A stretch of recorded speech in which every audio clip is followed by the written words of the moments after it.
fazer alguns destaques sobre esse livro. Primeiro é que esse livro é mais uma narração do que uma profecia. Ele é profético e ao mesmo tempo tem uma narração.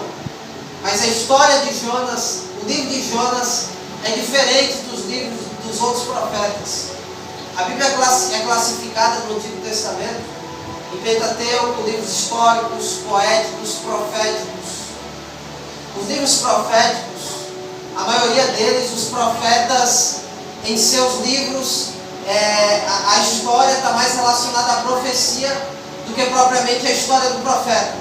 Se você pegar o livro de Jeremias, por exemplo, você vai observar que os capítulos iniciais falam sobre a vida dele, mas quando nós chegamos nos capítulos posteriores, é profecias. Isaías tem poucos detalhes sobre a vida dele no livro do profeta Isaías, mas quando nós chegamos no capítulo 7, 8, 9, 10, nós vemos que ele vai destacar a vinda do Messias. Ele vai profetizar sobre o Messias. Já o livro de Jonas é relativamente pequeno, é considerado um livro menor, um livro que tem um conteúdo menor, justamente porque Jonas está trazendo uma mensagem, e essa mensagem é uma mensagem que está sendo direcionada para um povo diferente.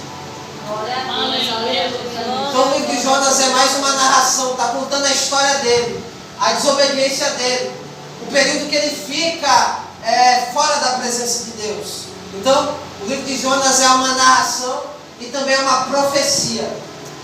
Outro destaque sobre esse livro é que Jonas é o primeiro profeta que Deus vai chamá-lo para sair de Israel e pregar em outro lugar, para um outro povo.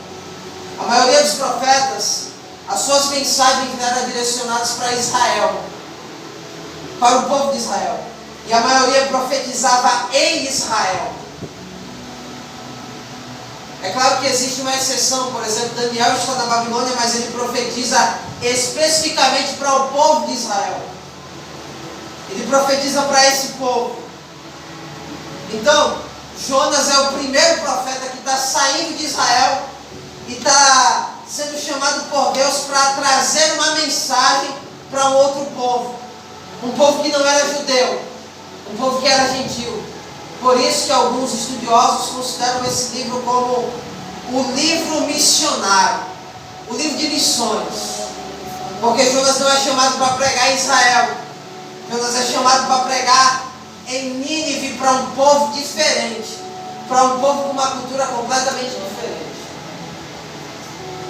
A primeira vez que Jonas aparece está no livro de Reis, segundo Reis, capítulo de número 14, no versículo 25, onde fala sobre o seu chamado e sobre a pregação dele para Jeroboão.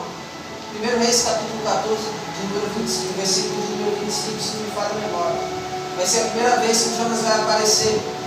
Jesus cita o livro de Jonas, cita a história de Jonas e cita os ninivitas. Quando os fariseus, quando os escribas pedem um sinal, Jesus ele cita o livro de Jonas. Então esse livro tem uma relevância muito grande. Entrando propriamente no texto, capítulo 1, versículo de número 1, vai nos dizer que a palavra do Senhor vai vir a Jonas, filho de Amitai. É um privilégio muito grande ver essa expressão para Jonas. Porque em Israel existiam 3 tipos de pessoas, 3 classes: o sacerdote, o rei e o profeta. O profeta é aquele que ele é chamado para trazer uma mensagem que Deus concede ao povo. Então, o profeta é considerado o porta-voz de Deus. Ele traz uma mensagem que Deus dá para ele. Não é uma mensagem que vem dele, mas é uma mensagem que vem de Deus para ele trazer para o povo. O capítulo de número 1 utiliza a expressão: e a palavra do Senhor veio a Jonas, filho de Amitai. Amitai significa verdade. Jonas significa pássaro. Jonas está sendo chamado por Deus agora. Deus vai falar com Jonas. Jonas tem o privilégio de escutar a voz de Deus. Versículo de número 2 nos diz: levanta-te e vai a Nínive, aquela grande cidade, e clama contra ela, pois a sua maldade subiu diante de mim. O chamado aí para essa cidade é uma cidade grande, é uma cidade que foi fundada em Gênesis capítulo 11 por Nimrod. É uma terra que Naum, capítulo de número 2, vai nos falar um pouco sobre esse lugar. Capítulo de número 2, capítulo de número 3, nos fala sobre essa cidade. Mas propriamente o capítulo de número 1 nos diz o peso de Nínive, a visão de Naum. No capítulo de número 1 de Naum, ele vai falar um pouco sobre essa cidade. No capítulo de número 2, Naum também fala sobre essa cidade. No capítulo de número 3, ele diz: ai da cidade ensanguentada, ela está cheia de mentiras e de roubos, e não se aparta dela a presa.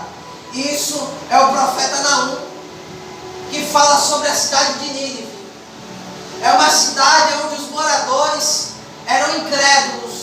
Os moradores matavam profetas. Esses moradores, eles eram um pouco perversos. É tanto que Deus fala para Jonas: a sua malícia ou o seu pecado subiu diante de mim. Glória a Deus, glória a Deus. Jonas está sendo chamado por Deus para pregar uma mensagem para um povo incrédulo, para um povo que é perverso, é um povo que pratica a iniquidade. Glória, glória, glória a Deus. No capítulo 1, no versículo 3, vai nos falar sobre a decisão de Jonas. Glória a Deus, aleluia. Jonas está sendo chamado por Deus para trazer uma mensagem para a cidade de Nínive, mas agora no capítulo 1, no versículo 3, a Bíblia diz que Jonas vai decidir fugir para Tarsis, longe da presença do Senhor. A mensagem de Deus é: vai para Nínive, prega para esse povo que é incrédulo. Mas Jonas, ele vai se levantar para fugir da presença de Deus. Tarsis era uma região que se localizava na Espanha. Era um lugar muito distante. Segundo os estudiosos, a terra de Tarsis é o oposto. É como se Deus falasse: vai para a direita, vai para Nínive. Mas ele está indo para a esquerda. Deus está mandando ele ir para a direita e ele está indo para a esquerda. Ele está indo para um lugar que não tem absolutamente nada a ver com Nínive. E ele tem algumas decisões. Essa decisão de Jonas de fugir da presença de Deus vai ter algumas consequências. Porque toda decisão que eu tomo hoje tem uma consequência. Verdade. Glória, glória. Ele se levanta para fugir da presença de Deus. E diz o texto: se levantou para fugir para Tarsis, longe da presença de Deus, e desceu a Jope, onde encontrou um navio. Esse encontrar é algo muito rápido. Sabe por quê? Ele já estava com a sua cabeça pensando em fugir da presença de Deus. E vai se apresentar um navio que está indo para Tarsis. Existe um propósito e existe uma proposta. O propósito é: vai para Nínive, prega a palavra lá. Mas a proposta é: vai para Tarsis. Tem um navio que está indo para Tarsis. O chamado de Deus é: vai para Nínive. Mas a proposta é: vai para Tarsis. Porque todas as vezes que Deus me der um propósito, o diabo vai aparecer com uma proposta. Todas as vezes em que o servo de Deus tem um propósito para cumprir aqui na terra, o diabo sempre vai apresentar uma proposta.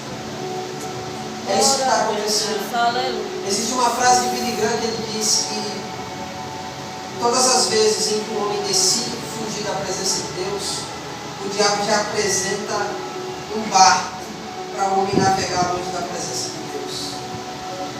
É literalmente isso que está acontecendo com Jonas.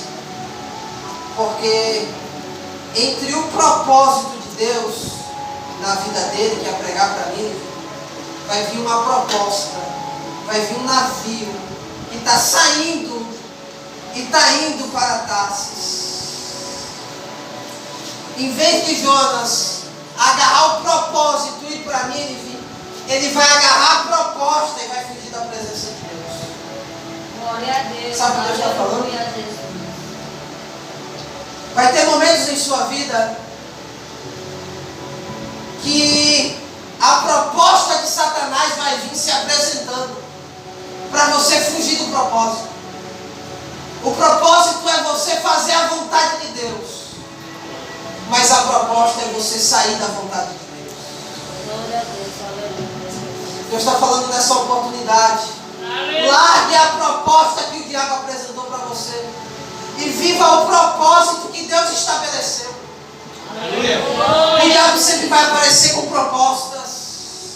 O diabo sempre vai aparecer com propostas para você fugir do propósito. Mas levanta sua mão nessa noite que eu quero liberar uma palavra de Deus sobre a tua vida. Larga toda a proposta do diabo.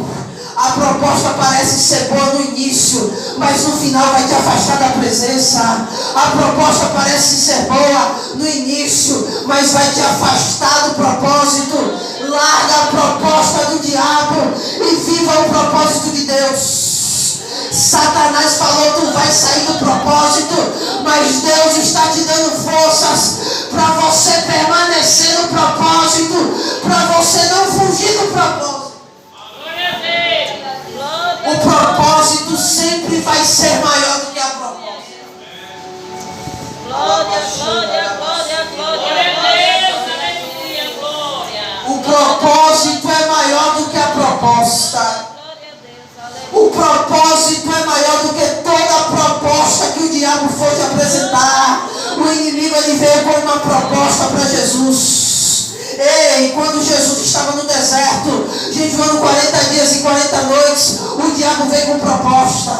Ei, pega essas pedras e transforma em pão. Me adora que eu vou te dar tudo isso. Olha para o monte, olha para tudo que tem. Mas Jesus ele se agarra no propósito e fala: nem só de pão viverá o homem, mas de toda a palavra que sai da boca de Deus. Era Jesus falando para o diabo: a proposta pode vir de você, mas o propósito vem de Deus.